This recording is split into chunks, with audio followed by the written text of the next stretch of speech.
I was just chilling in my apartment when my phone lit up with my mom's contact pic. My mom never calls after 9 p.m., like it's basically her religion to be in bed by 10 hajim. So I immediately got that weird stomach drop feeling. I answered with my heart literally pounding, assuming someone was in the hospital or worse. She just said, "Hi, sweetie, are you alone right now?" In this super weird tone I'd never heard before. I said, "Yeah, my roommate was out of town visiting her boyfriend." She took this deep breath and was like, "Good. I need to tell you something important, and I need you to just listen until I'm finished." Y'all, I swear my life flashed before my eyes. Was she sick? Was my dad sick? Were they getting divorced after 35 years? My parents have always been like the stable couple everyone else compares themselves to, so this would be wild. She told me to sit down, and I remember grabbing my fuzzy blanket and curling up on the couch, feeling like I was 8 years old again, waiting to be punished for something. Then she started talking about Elizabeth. For context, Elizabeth is my mom's sister, who I've literally never met, like ever.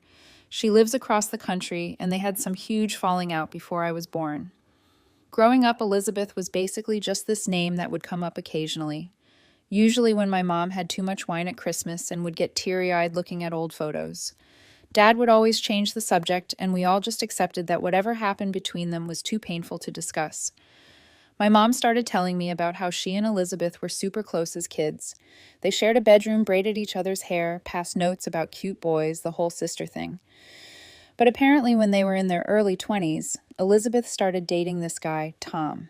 Mom said Tom was trouble, but wouldn't elaborate beyond that cryptic BS. According to my mom, Elizabeth completely changed after meeting Tom. She stopped calling missed family gatherings, and when she did show up, she'd get into these massive arguments with my grandparents. Things got really bad, and eventually Elizabeth just disappeared for like 6 months. No calls, no letters. This was the 80s. No cell phones, OVs. As mom's telling me all this, I'm like, because YTF is she calling me at midnight to rehash ancient family drama? But I could tell from her voice that this was building to something big. Then she tells me that Elizabeth showed up at her apartment one night sobbing and pregnant. Apparently, Tom had taken off and Elizabeth was desperate. My mom took her in, helped her through the pregnancy, and was even in the delivery room when Elizabeth had a baby girl. At this point, I'm still confused about why I'm hearing this now at midnight, but I let her continue. Mom said that after the baby was born, Elizabeth struggled hard, like couldn't get out of bed to feed the baby struggled. My mom stepped in, taking care of the baby while working full-time and trying to help Elizabeth get better. 3 months in, Elizabeth seemingly recovered overnight. She told my mom she'd found a great job opportunity in California and was taking the baby to start fresh. My mom was relieved but suspicious. She helped Elizabeth pack, bought her a bus ticket, and gave her all the cash she could spare. The night before Elizabeth was supposed to leave, my mom came home from work to find a note on the kitchen table. Just a note saying, "I can't do this. She deserves better. Please forgive me someday." I remember being literally frozen on my couch at this point because I could feel where this was going, but my brain was refusing to connect the dots. Mom said she panicked, called the police, but technically, Elizabeth hadn't done anything wrong by leaving her own child. My mom was listed as next of kin, so she became the baby's legal guardian while they searched for Elizabeth. Weeks turned into months. My mom fell in love with the baby girl. When Elizabeth was finally located in California, she signed away her parental rights. My mom officially adopted the little girl and promised to never tell her the truth until she felt she was old enough to understand. I was literally shaking at this point. I remember dropping my phone and having to fumble to pick it back up because I knew what she was about to say, but couldn't believe it. "Sweetie," she whispered, "that baby was you. Elizabeth is your biological mother. I'm actually your aunt." Lisa couldn't speak, couldn't breathe. The woman I called Mom my entire life was actually my aunt. The mysterious sister I'd never met was my biological mother, and she had abandoned me. Mom, IDK what to call her, now started crying, saying she'd wanted to tell me for years, but never found the right time. She said Elizabeth had reached out to her last week, asking if they could reconnect after all these years, and she felt I deserved to know the truth before that happened. I hung up without saying goodbye. I still haven't spoken to Elizabeth. First update. So yeah. Hi again. I'm back. And I wish I could say things are less chaotic, but honestly, it's like the opposite. I don't even know how to start this because it's not like I did anything right after the call. I literally just sat on my couch in the dark, wrapped in my gross old hoodie, doom scrolling through Instagram reels and trying not to think about it, which spoiler didn't work. I slept maybe 2 hours max. Woke up with that gross taste in your mouth when you know you're about to cry again. And I just kept moving. Went to the kitchen, made coffee, stared at the fridge like it was about to explain something to me. Went to the kitchen, made coffee, stared at the fridge like it was about to explain something to me. I think I texted my roommate Megan at some point, just like, hope you're having fun. Don't worry about the cat. All good here. Which low, what a lie. There were like 3 days where I was just in autopilot mode. I went out, did my normal stuff, but I kept replaying the phone call in my head like I'd be at the store and suddenly I'd remember her voice, all shaky and weird, and my chest would just go tight. I kept thinking I should call her back or at least text, but every time I picked up my phone, I just got mad. Like actually mad, which is not my fault. I'm usually the let's talk it out person. But this felt different. I kept thinking, why now? Why me? Why not just keep it buried forever if you hid it this long? And then I'd spiral into, what else did she lie about? Which fun? Love that for me. Megan came back from her boyfriend's on Sunday night, I think. And the second she walked in, she was like, you okay? And I just said, yeah, I'm fine, because what else do you say? But I guess I wasn't hiding it very well, because she kept side-eyeing me while she unpacked her bag and then finally just dropped onto the couch next to me, still wearing her boots, and said, okay, Spill, because you look like you just found out your cat is a lizard or something. She's not subtle, LOL. IDKY, but I just blurted it all out, not even making it make sense. Just the whole, my mom isn't my mom thing, and how she's actually my aunt and Elizabeth is my bio mom, and I'm basically the family secret. Megan just sat there letting me talk, and she didn't do that thing where people immediately jump in with advice, which I honestly appreciated. She just asked like normal questions, the kind you'd actually ask if your best friend told you something insane. How do you know it's true? Are you going to meet Elizabeth? Do you even want to? Did your mom ever mention anything else weird? And then she asked if I wanted her to stay home for a few days, which was sweet, but I said no. I didn't want her to change her plans for me. I just wanted everything to... I don't even know. Go back or fast forward. Just not be here. Monday morning, I finally cracked and texted my mom, well, my aunt, but I'm calling her mom because that's how I feel. I just said, we need to talk. She replied instantly like she'd been waiting and asked if I could come over after dinner. I almost said no, but I knew if I didn't get answers, I'd just keep obsessing, so I agreed. The rest of the day was a blur, just me trying not to think about it.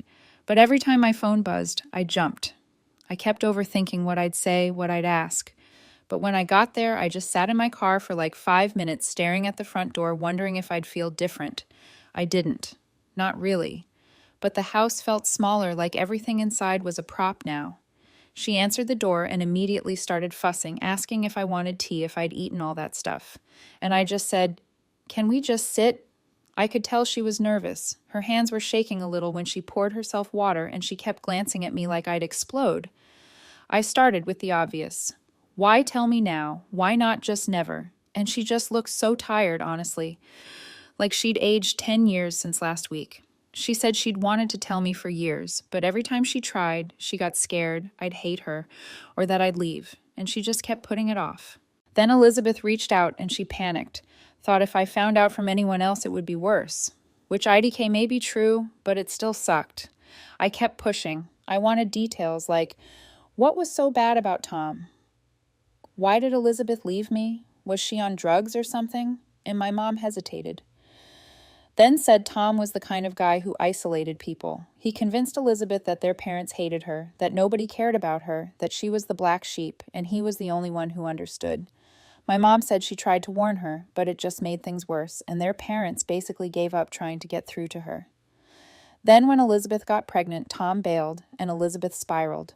It wasn't drugs, it was depression. Real scary depression. And nobody in the family really knew how to help because nobody talked about mental health back then. Her words, not mine. The thing that got me, though, was when she said Elizabeth had always been jealous of her. She said it quietly, like she didn't want to admit it. But then she told me about little stuff, how Elizabeth would copy her clothes, her handwriting, even the way she did her hair. Apparently their mom, my grandma, I guess always compared them. Told Elizabeth she should be more like her perfect big sister. So when my mom took me in, Elizabeth saw it as her losing again, like she was failing at life, and my mom was winning by default. So yeah, apparently my whole existence is like the final round in their sister competition. That made me so mad. I didn't even know how to answer. I asked if she ever thought about telling me when I was a kid, and she just stared at her hands and said, "So many times." But every time she chickened out. At that point, I just kind of lost it, not screaming. But I told her it felt like my whole life was a lie, like I was just a prop in their drama. I said, "Do you even get how messed up this is? You just decided for me forever, and now I don't know who I am." She started crying again, but I just sat there. After a few minutes, she wiped her face and told me Elizabeth wanted to meet me, said she'd emailed her and asked if she could reach out. And Elizabeth wrote back a long letter. Mom said she hadn't read it, just forwarded it to me. Said she thought it should come from her directly. I checked my email on my phone, and there it was. Subject line, "Just for you." I didn't open it. I just stared at it and then put my phone face down. I asked Mom what she wanted me to do, and she said she honestly didn't know. She said she'd support whatever I decided, but she hoped I'd at least read the letter, because Elizabeth had been carrying guilt for years, which IDK maybe. But I also feel like that's her problem, not mine. I left pretty soon after. She tried to hug me, but I stepped back and she just let her arms drop. I could tell I hurt her, but TBH, I was hurt too. So I went home and Megan was in the kitchen and she just handed me a bowl without asking any questions, which is why I love her. We ate in silence, just scrolling through our phones, and for a few minutes it almost felt normal. The next morning I woke up to like 6 texts from my mom, just checking in, asking if I was okay, telling me she loved me. I spent the whole day at the park just walking for hours, listening to random playlists and trying not to think. At one point I saw a mom with a little girl and I almost laughed because it felt so fake. Like, how do people just go on like nothing happens? Megan kept asking if I'd read the email, and I kept saying no. But finally, after 3 days, I caved. I waited until she was out, poured a huge mug of tea, sat on the floor with my laptop, and opened it. The letter was long and clumsy. Elizabeth wrote about how sorry she was, how she wished things were different, how she thought giving me up was the right thing, how she was scared of being a mom, how she watched my mom raise me from a distance sometimes, which made my skin crawl a little. Like, what does that even mean? Was she stalking me? Or just like checking in with family? She said she was in therapy now, that she'd spent years rebuilding her life, and that she wanted to meet me if I was willing but understood if I didn't. Here's the thing that really pissed me off, though. She kept saying, "I hope you can forgive me," but never really explained why. Like she talked about being scared about Tom being awful. But she never said I left because of this specific thing. Just a lot of vague stuff about not being ready, feeling lost, being overwhelmed. And then she ended it with, "I love you in my own way." What does that even mean? My own way, like passively from a distance. IDK. I told Megan everything, and she just nodded and said, "Yeah, that's a lot." She asked if I wanted to reply, and I honestly didn't know. Part of me wanted to send back a whole essay about how she doesn't get to just drop in now that I'm an adult and expect me to be grateful. Another part of me just wanted to block her and move on. But the more I thought about it, the more I realized I needed to at least see her. Not for her, for me. I just needed answers. I needed to see her face, hear her voice, ask her all the stuff nobody else could answer. So I sent a short reply. Just said, "I got your letter. I have questions. I'll meet you, but I'm not promising anything." She replied within an hour, which freaked me out a little because I hadn't expected her to be so ready. She suggested we meet at a coffee place downtown, middle of the day, public neutral. I agreed, but I told her I wasn't coming alone. Megan offered to come just to sit nearby, and I said yes.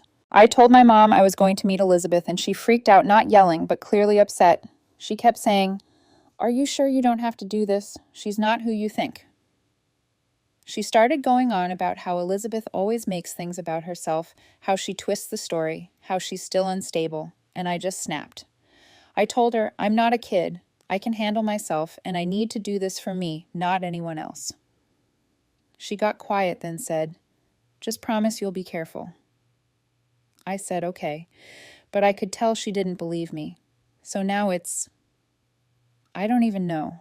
I'm sitting here with my phone blowing up, everyone acting like I'm about to walk into a minefield.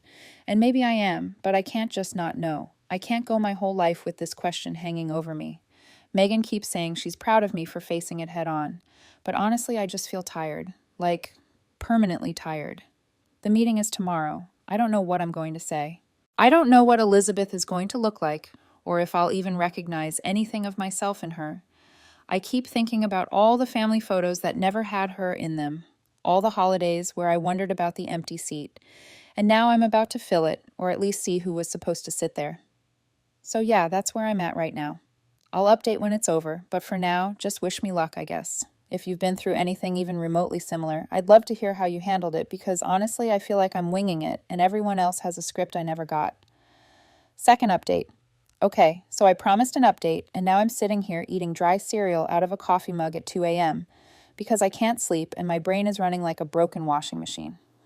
I guess this is what y'all wanted, right? NGL. I'm still processing, and I kind of wish I could just shut it off. But nope. My head is just full of random flashes and everything everyone said and what I said and what I should have said, you know? Anyway, here's the story, because wow, it got messier than I thought possible. So the meeting. I decided to go alone after all. I'm not going to lie, I almost bailed like 4 different times. I spent the whole morning pacing around the apartment, changing shirts, putting on makeup, taking it off, putting it back on, standing in front of the mirror like, do I look like her? Like, would I even recognize her if she was just someone in line at the store? Megan was a saint. She just let me rant, and even let me borrow her headphones so I could put on some music and drown out my thoughts for a bit. She made me eat a banana so I wouldn't get hangry, and then made me promise to text her if I needed an excuse to leave. She even offered to fake a plumbing emergency, which honestly is roommate of the year material. I Ubered to the coffee place because there was no way I was going to deal with parking or deal with possibly running into literally anyone I know. I got there 20 minutes early because I had this weird idea that if I could get the good seat, aka farthest from the door, I'd feel IDK more in control. Turns out I just sat there sipping the world's most disappointing iced coffee and scrolling through Insta over and over, not reading anything. Every time the door opened, I looked up hard in my throat and then went back to pretending to check my notifications. There was some guy with a laptop watching soccer highlights at the next table and a girl in a big scarf who kept glancing at me like she thought I was waiting for a Tinder date. Elizabeth was exactly 2 minutes late. I spotted her as soon as she walked in because she just looked like me, but older and with this weird nervous energy, like she was trying not to take up too much space. She hesitated by the door, scanning the room, then saw me and sort of half smiled. I waved, not really knowing what else to do, and she came over clutching her bag like someone might steal it. So yeah, first impressions. She's taller than I expected, hair darker than mine, face a little softer. She was wearing jeans and a sweater. Nothing dramatic, but her eyes were the same shape as mine, and she had this little frown line I recognized from my own mirror. We just sort of stared at each other for a second. She sat down and we did the whole awkward, "Hi, nice to meet you. How are you?" Except, like, what do you even say to someone who gave you away and then ghosted you for almost 30 years? She said I looked so much like her at my age, which kind of stung in a way I didn't expect. I just nodded and said, thanks. And then we sat there in silence for a bit, both pretending to look at the menu, even though we'd already ordered. I could tell she was nervous. Her hands were fidgeting with her sleeves, picking at her nails. Honestly, I just wanted her to get to the point. But she kept asking me safe questions. How's work? Do I like living here? Is my roommate nice? I answered. But I kept my voice flat, just giving her the minimum. I wanted her to feel how weird this was for me. Like you don't just waltz in and act like we're catching up after a semester abroad. After about 10 minutes, I just blurted out, "So why did you leave?" She looked like I'd slapped her, but I didn't care. I was tired of playing nice. She started talking slow at first about how she was overwhelmed, how she was so young and alone and didn't know how to be a mother. I interrupted and said, "But you had my mom, you had family." She started tearing up, saying it wasn't that simple, that she felt like a burden, that after Tom left, nobody looked at her the same. She said my grandparents kept comparing her to my mom, kept saying she was the problem, and she just felt like she was drowning. I asked her if she ever thought about coming back. She said she did all the time, but every time she called, she'd hang up before anyone answered.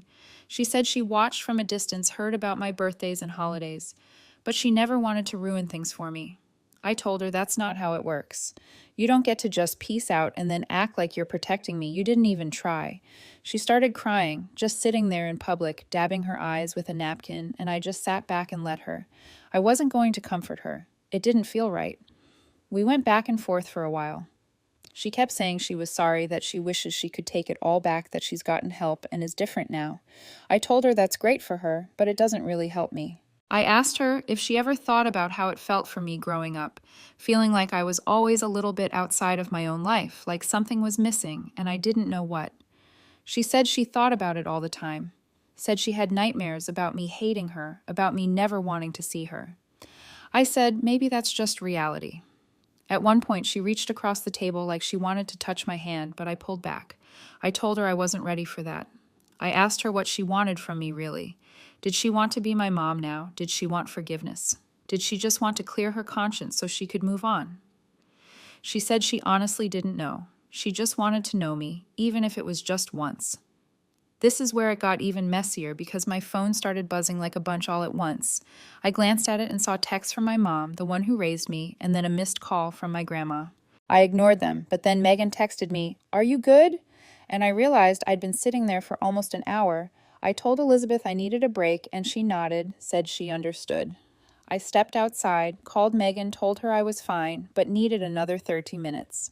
She told me my mom was freaking out, that she'd called the apartment looking for me. I guess I should have told her where I was going, but honestly, I didn't want to deal with her trying to stop me.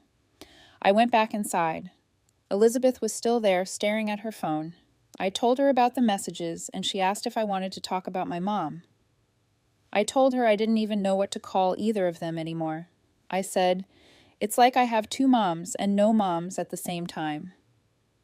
She smiled, but it was sad. She said, "I get that. I always felt like a daughter, but not really a daughter too." And she started telling me more about Tom, like how he was controlling, how he'd tell her she was worthless, how he'd check her phone and go through her stuff and make her feel like garbage for even talking to her sister. She said by the time I was born, she didn't trust anyone, not even herself. She said when she left me, it wasn't because she didn't love me. It was because she thought I'd be better off with someone stronger. I said, "So you just gave up?" She nodded. And for a second I thought she was going to get mad, but she just looked exhausted. Then she told me something I wasn't expecting. She said she resented my mom for stepping in, not because she didn't want me cared for, but because she felt like she lost twice. Once when Tom left, and again when she saw how happy I was with my mom. She said every time she saw pictures, apparently Grandma would send them. Sometimes she'd feel relief that I was okay. But also this burning jealousy that she couldn't be the person raising me. I asked her, "So were you mad at me? Did you hate me for being happy?" She said she never hated me, but sometimes she hated herself for not being enough. At this point, I don't know. I couldn't tell if I felt sorry for her or if I was just angry all over again. We were both just sitting there, staring at our drinks, not talking. The coffee shop started to get busier, and I noticed a couple people glancing at us, probably wondering what our deal was. I didn't care.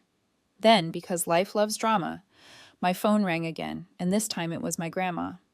I picked up just to stop the buzzing, and she immediately started asking if I was okay, if I was safe, if I needed a ride home. I told her I was fine, that I was with Elizabeth, and she just sighed and said, "You know how your mother gets." I said, "Which one?" And she went quiet. Then she said, "Just come for dinner tonight if you can. We all need to talk." I told her I'd think about it, hung up, told Elizabeth about the dinner invite. She looked nervous, said she hadn't seen her parents in years, not since she signed the papers. She asked if I wanted her to come. I said I didn't know, but maybe it was time for everyone to stop hiding. The last half hour was a blur. We talked about stupid stuff, favorite movies, music, foods we hate. She laughed when I said I still can't eat Brussels sprouts, said it was genetic. I could see little pieces of myself in her, which was honestly the weirdest part of all. At the end, we just kind of sat there, neither of us wanting to leave first. She finally stood up, slung her bag over her shoulder, and said she hoped I'd call her again. I said I'd think about it. She nodded, then just walked out.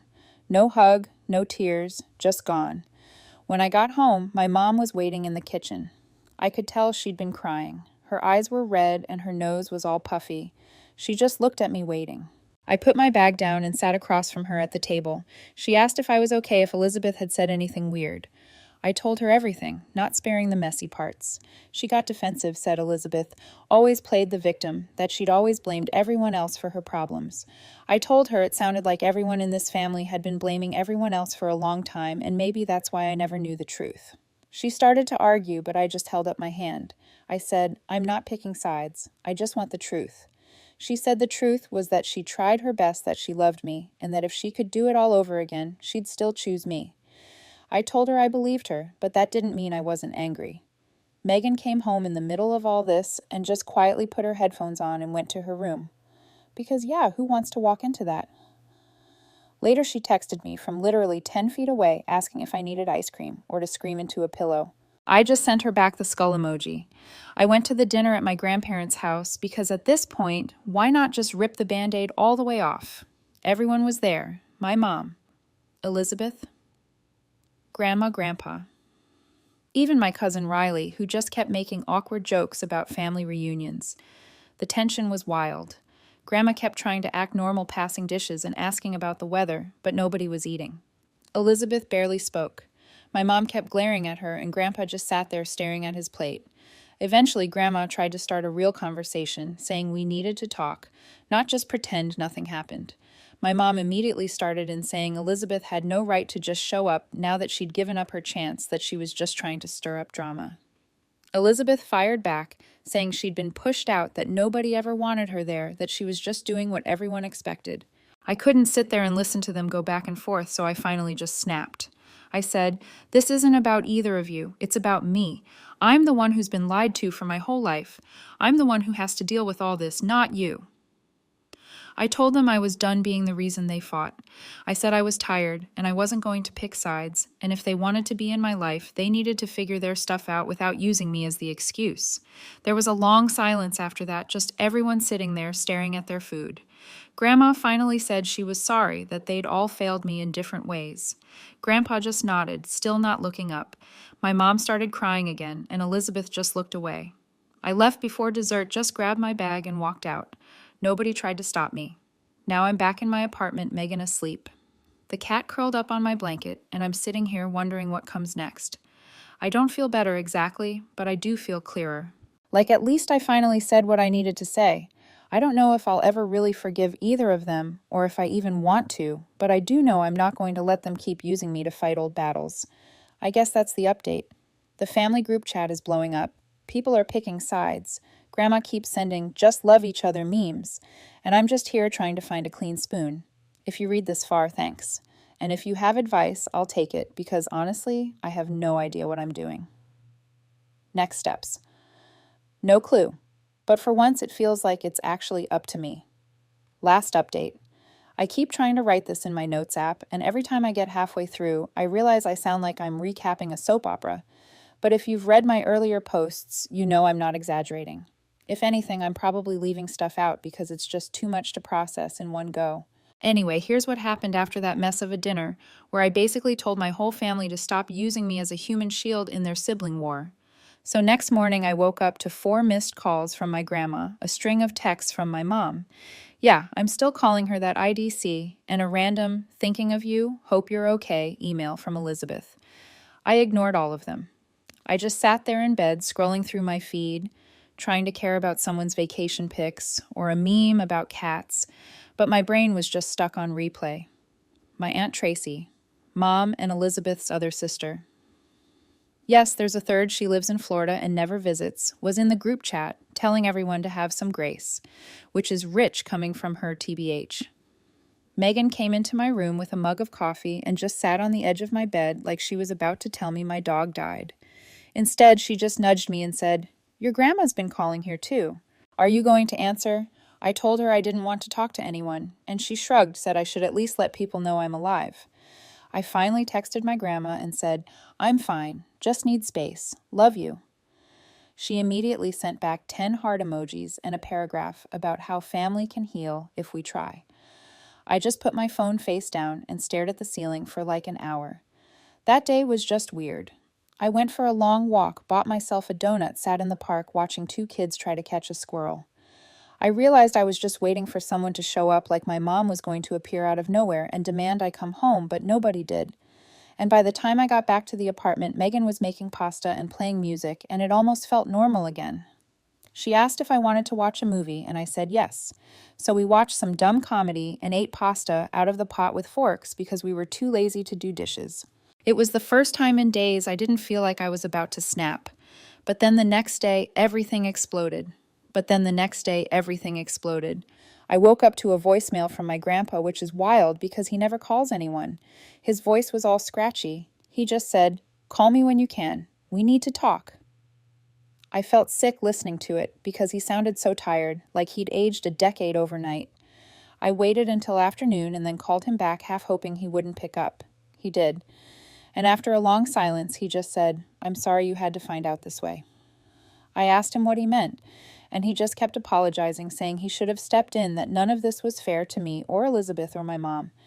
He said Grandma was really struggling, that my mom was barely sleeping, and that Elizabeth had called him crying. I asked if he was mad at me, and he just said no, never.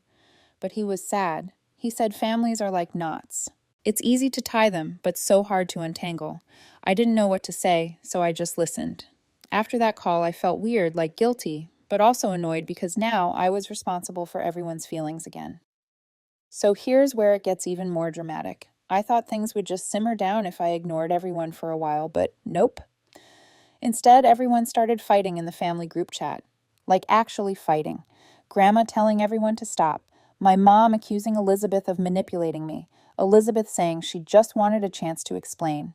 Tracy chiming in from Florida with, "Let's all take a breath." Grandpa sending a link to an article about forgiveness. Like, okay.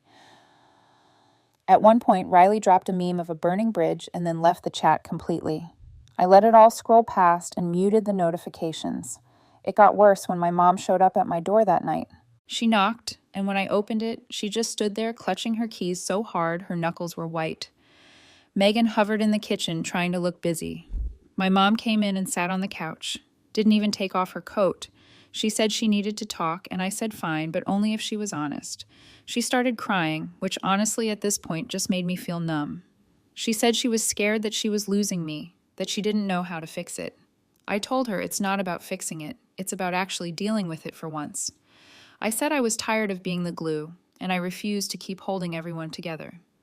She asked if I was going to see Elizabeth again. I said I didn't know. She said if I did, she wanted to be there. I told her that wouldn't happen.